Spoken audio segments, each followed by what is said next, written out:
Your dog makes a decision before your hand even touches their fur. A decision that happens quietly, quickly, almost invisibly.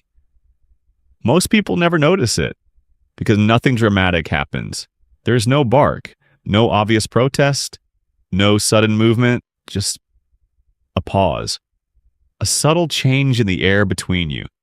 And in that tiny space of time, the nervous system asks a question, older than training, older than obedience, older even than love. Is this interaction safe? Behavioral research shows that when animals feel uncertain, the brain does not immediately choose fight or flight. First, it becomes still. Stillness is often the earliest language of discomfort. It looks calm on the outside. But inside the body, calculations are happening, muscles prepare, breathing shifts, attention sharpens. The dog is not reacting yet. They are predicting, and prediction is where trust either lives or slowly begins to erode. One of the quietest signals appears in the moment, just before contact. You reach toward your dog, not quickly, not aggressively. Just a familiar gesture repeated hundreds of times before. But this time, something changes. Instead of leaning slightly into your hand, the body becomes very still. Not frozen completely, just less fluid. The movement pauses for a fraction of a second. Animal behaviorists describe this as a freeze response, a pre-conflict signal, the nervous system gathering information before deciding what happens next. It is the body asking, will this feel predictable or not? Dogs who feel completely safe rarely need this pause, because safety removes the need to calculate outcomes. When the body trusts, it flows forward. When uncertainty exists, it waits. This moment is often misunderstood. People interpret the stillness as patience, as tolerance, as obedience. But often, it is caution, not stubbornness, not attitude. Emotional risk assessment. Another subtle signal appears during affection itself. Touch has the ability to calm the canine nervous system. Studies show that gentle contact can lower cortisol, slow heart rate, and create a measurable state of relaxation. But only when the dog feels safe with the person touching them. Without safety, touch changes meaning. Instead of softening into the contact, the body firms. Instead of leaning closer, the weight shifts slightly backward. Sometimes the movement is so small, like it is almost invisible. A quiet tightening of muscles under the fur. A posture that is no longer fully relaxed. The dog is not rejecting connection. The dog is regulating exposure, because comfort cannot exist without safety first. And then there is the illusion that confuses many loving owners. Food. Food is powerful. Powerful enough to bring a hesitant dog closer, even when uncertainty still exists beneath the surface.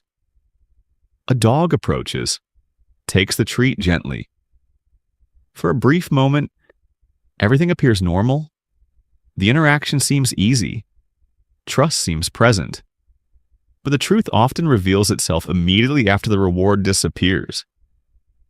Does the dog remain close without being asked? Or do they quietly increase the distance again? A small step backward, a subtle turn of the body, a decision to reposition just outside the invisible circle of emotional exposure. Behavioral science shows that strong motivators can temporarily override hesitation, but the nervous system often restores preferred distance as soon as the reward is gone. Distance is information, because the dog may want the food while still feeling uncertain about the closeness itself. Trust is not measured by whether a dog will approach for a reward. Trust is revealed by whether they choose to stay when nothing is being offered. These moments are easy to overlook. They are quiet, polite, almost invisible, but they tell a story about how safe the nervous system feels in your presence. And the beautiful truth is this: awareness changes everything. Because when we begin to see these signals, we also begin to understand the emotional language our dogs have been speaking all along. When trust is strong, distance disappears. When trust is uncertain, space begins to speak. Dogs do not measure safety with words. They measure it with positioning, with proximity, with orientation, with the quiet decisions they make about where their body chooses to rest. Ethologists who study social mammals have long observed something remarkably consistent. When animals feel safe, they close the distance. Wolves sleep pressed against their pack. Wild dogs rest in physical contact. Even in deep sleep, their bodies remain connected, because sleep is vulnerability, and vulnerability is only shared where trust exists. So when night falls, and the house becomes still, something very honest happens. Your dog chooses a place to rest, not the place you suggest, not the place that looks comfortable, the place where their nervous system feels most protected. Sometimes, that place is very close to you, and sometimes, it isn't. Some dogs choose the far side of the room. Some choose the hallway. Some quietly reposition themselves when a person moves closer during sleep. Not dramatically, just enough to restore a sense of control over the environment. Behavioral science suggests that distance during vulnerable states carries significant emotional meaning. Because during sleep, the nervous system cannot remain fully alert, and only those who feel safe enough allow themselves to become that unguarded nearby. Distance during vulnerability is never random. Even during waking hours, the body continues to reveal emotional direction. A dog may remain in the same room as you, yet subtly orient their body elsewhere. Their back turned, their chest angled toward an exit, their attention positioned away from interaction. Presence, without orientation, often signals uncertainty. Because connection is not defined by shared space. Connection is defined by willingness to face toward one another. Body orientation is one of the quietest forms of communication. Without moving away, the dog can still create distance, simply by pointing their body somewhere else. Choosing where to look, choosing where to aim their attention. A relaxed dog often curves toward the person they trust. A hesitant dog often aligns toward safety routes, toward openings, toward exits, toward space. And then there is the language of the tail. Many people believe a wagging tail always signals happiness, but the nervous system is more complex than that. Tail position alone can reveal subtle emotional shifts. When the tail rests slightly below its neutral position, especially only around specific individuals, it often reflects mild uncertainty. Not fear, not panic, just a quiet reduction in confidence. And what makes this signal meaningful is contrast, because the same dog may carry their tail higher in other contexts, with other people, in other environments. The tail adjusts depending on how safe the moment feels. Physiology mirrors emotion. Muscle tone reflects internal state. Even small shifts can reveal how relaxed the nervous system truly is. And then there is a detail most people never think to observe. Not whether the tail wags a street, but how it wags. Neuroscience research has found that the direction of tail wagging may correlate with different emotional processing patterns inside the brain. Right-biased wagging is often associated with relaxed approach states. Left-biased wagging may appear similar on the surface, yet has been linked to heightened alertness or uncertainty. To the human eye, both look friendly, But to another dog, the difference is clear because communication does not rely only on movement, but on subtle asymmetry. The tail may still wag, yet the emotional tone underneath can be very different. Not all wagging means comfort. Sometimes the body performs friendliness, while the nervous system continues evaluating safety. What matters is not a single signal in isolation. It is the pattern that forms across moments. Where the dog chooses to rest, where the dog chooses to orient their body, how the body softens or doesn't in your presence. Space becomes a map of emotional security, and every position the dog chooses quietly answers the same question. How safe does this moment feel? When we begin to notice these spatial decisions, we begin to understand that connection is not only about interaction, it is also about where the body feels free enough to simply exist without vigilance. Most people think warning signs are loud, a growl, a bark, a snap. But long before any of that happens, dogs attempt something far more gentle. They attempt peace. Conflict is expensive in the animal world. It risks injury, it risks instability, it risks breaking the structure that keeps social groups functioning. So evolution shaped a quieter strategy first. De-escalation. Behavioral researchers often describe a category of signals known as calming signals. Subtle gestures used to reduce tension before it rises. They are not dramatic. They are not confrontational.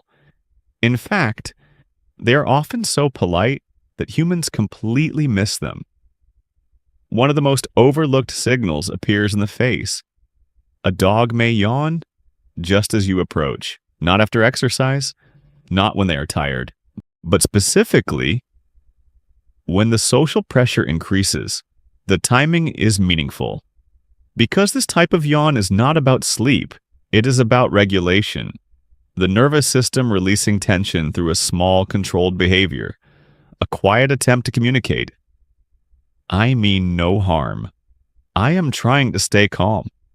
Another signal can appear even faster. A brief flick of the tongue. Lip licking, without food present, without anticipation of eating. Just a small movement. So quick. It often goes unnoticed. Studies in canine communication suggest lip licking often appears when a dog is experiencing mild social discomfort or uncertainty. It is not dramatic distress, it is early tension management, the body attempting to stabilize itself before discomfort grows stronger. Then there's the gentle turning of the head. Not avoidance in an obvious sense. Not running away. Just a subtle shift of the gaze to the side. Reducing direct eye contact. Softening the intensity of the moment. Direct staring in the animal world can feel confrontational, so the dog diffuses that intensity by breaking the visual line between you. Each of these signals may appear insignificant on its own. A yawn, a lick, a glance away, ordinary behaviors, seen every day. But context gives them meaning. When these gestures appear specifically during approach, during interaction, during moments of social pressure, they form a quiet sentence. According to modern canine behavior studies, calming signals function as social tools designed to prevent escalation. They are the behavioral equivalent of saying, I want this to stay peaceful. Your dog is not ignoring you. Your dog is not being disrespectful. Your dog is attempting harmony. And harmony is only necessary when tension is present. Many conflicts between humans and dogs do not begin with aggression. They begin with signals that were too quiet to notice. Because calming signals are designed to work subtly, they are meant to soothe, not alarm. But when these early signals are repeatedly overlooked, the dog may eventually feel the need to communicate more clearly. Louder signals do not appear first. They appear when softer communication has failed. This is why awareness matters, because when we recognize the earliest attempts at peace, we give the relationship a chance to remain calm, without ever needing conflict at all. The deepest signs of trust are rarely trained. They are offered, freely, quietly, without being asked. Connection cannot be forced. It appears naturally when the nervous system feels safe enough to move closer, without hesitation, without reward, without pressure. Because true connection is voluntary. It is not created by commands, it is revealed by choice. One of the most intimate choices a dog can make is eye contact. In the wild, prolonged direct gaze can signal challenge or threat. Yet during thousands of years of living beside humans, dogs developed a remarkable adaptation. The ability to look into human eyes, softly, willingly, without fear. Research in canine cognition has shown that mutual gaze between dogs and humans increases oxytocin levels in both species. Oxytocin, often called the bonding hormone, is also released between mothers and infants. Between beings who feel safe enough to connect openly. Eye contact is not just visual, it's neurological trust. So when a dog consistently looks away, breaks eye contact quickly, or turns their head aside the moment you meet their gaze, they are not being distant. They are protecting themselves from emotional exposure. Eye contact requires openness, and openness only happens where safety already exists. Another form of voluntary connection appears in play invitations. Many dogs carry objects toward the people they trust most, a toy, a stick, sometimes even something they value deeply. At first glance, it looks playful, but underneath, it is profoundly social. Because sharing valued resources requires vulnerability. In social species, offering an object is an invitation to interact. An invitation that says, I trust you enough to involve you in my world. When a dog brings you something, they are not just asking for play, they are including you in their emotional environment. But when this behavior is consistently absent, when toys are never offered, when invitations are directed toward others instead, the silence carries meaning. Connection is not being initiated, and initiation is where trust often reveals itself most clearly. Then there is perhaps the quietest signal of all. Spontaneous closeness. Moments when a dog approaches you. For no obvious reason. No food, no leash, no cue, just presence. Happy dogs do this frequently. They check in. They reposition themselves near you. They choose proximity, simply because being near you feels regulating to their nervous system. Proximity seeking is one of the primary attachment behaviors observed across social mammals. It reflects emotional safety, because closeness reduces vigilance. Closeness allows the body to relax. But when a dog rarely approaches unless interaction is required, when proximity happens only during feeding, walking, or structured activity, the absence itself becomes information. Not rejection, not dislike, just emotional neutrality. And absence can often be louder than refusal, because connection that never appears cannot easily be dismissed as coincidence. Voluntary closeness is one of the clearest reflections of trust. It happens when the nervous system associates a person with predictability, calm, and safety. When the body learns that being near someone does not require effort, does not require vigilance, does not require preparation. Connection cannot be demanded. It can only be invited through consistency, patience, and emotional safety repeated over time. And when trust grows, proximity follows naturally, quietly, effortlessly, freely given. Affection is rarely random. In the animal world, proximity follows comfort, not obligation, not hierarchy, not fairness. Comfort. Dogs do not distribute trust evenly across everyone in their environment. They gravitate toward the nervous system that feels most predictable to them, toward the presence that feels easiest to relax around, toward the person whose reactions feel stable, readable, safe. Trust shapes social gravity, and gravity quietly pulls the dog closer to one person more often than others. One of the most revealing moments happens when you call your dog's name. Not during training, not during structured practice. Just an ordinary moment. You speak their name and wait.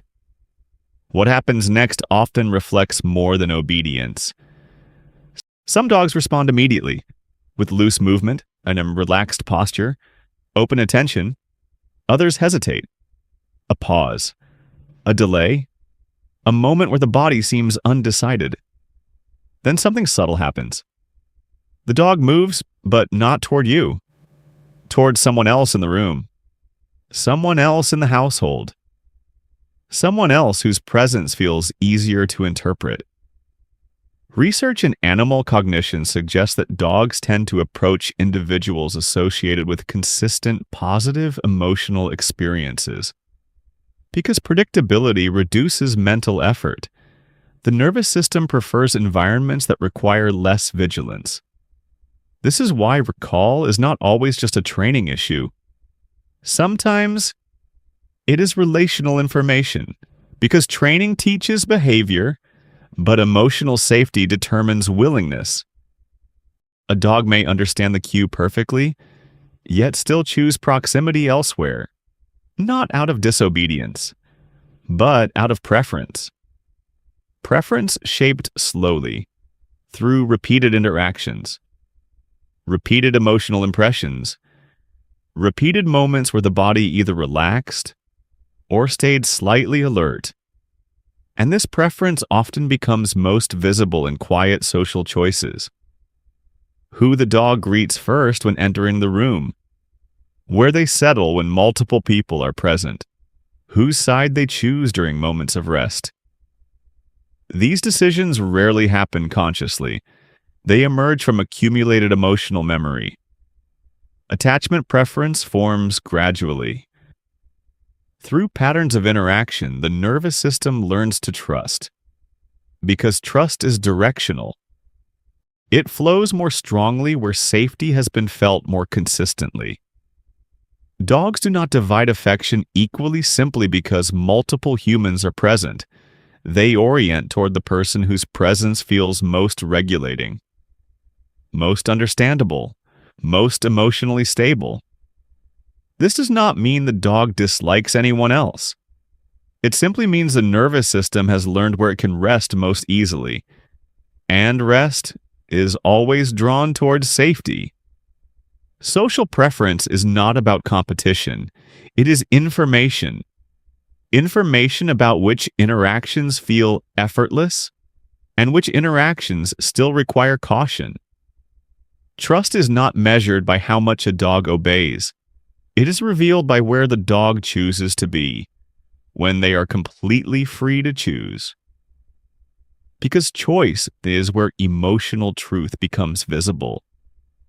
Long before a bite, there is almost always a whisper, a signal that asks for distance, a signal that asks for space, a signal that asks to be understood, before the nervous system feels forced to defend itself. Growling is often misunderstood. People hear the sound and immediately think aggression, disobedience, dominance. But modern behavioral science tells a very different story. Growling is communication, clear, direct, and intentionally designed to prevent escalation. According to the RSPCA, growling is classified as a distance-increasing signal. Its purpose is not conflict. Its purpose is avoidance of conflict. The dog is saying something incredibly important before anything irreversible happens. When a dog growls as someone enters their space, the body often reveals the full message at the same time. Muscles tighten, movement slows, posture becomes protective. Stillness returns, but now it carries more urgency because many softer signals have already been attempted earlier. The subtle turning of the head, the small lip lick, the quiet increase in distance, the hesitation before contact. Communication rarely begins with intensity. Intensity appears when quiet signals have not been understood. A dog who growls is not choosing conflict. They are trying to avoid it, while still protecting their emotional safety. They are saying, "I am not comfortable right now. I need more space. Please listen." Before I feel forced to say this more clearly, punishing a growl does not remove discomfort. It only removes the warning system that makes discomfort visible. And when warnings disappear, escalation becomes more likely, not less, because communication has been silenced, but the emotional state remains unchanged. The growl is not the problem. The growl is information. Information that the nervous system has reached a boundary it cannot comfortably move past. It is often the final attempt to preserve peace before self-protection takes priority. And when understood correctly, this moment can actually become a turning point in the relationship. Because awareness changes response. Response changes experience. Experience changes emotional memory. And emotional memory is where trust is built or rebuilt. Trust is not a fixed personality trait. It is a pattern shaped slowly through repeated moments where the nervous system learns what to expect. Every calm interaction teaches predictability. Every predictable response reduces vigilance. Every moment of emotional safety allows the body to soften, just a little more than before.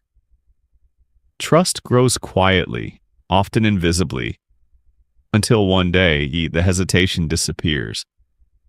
The distance closes, and the dog chooses closeness. Freely, without calculation. Because emotional safety has become familiar again, and emotional safety is where connection begins.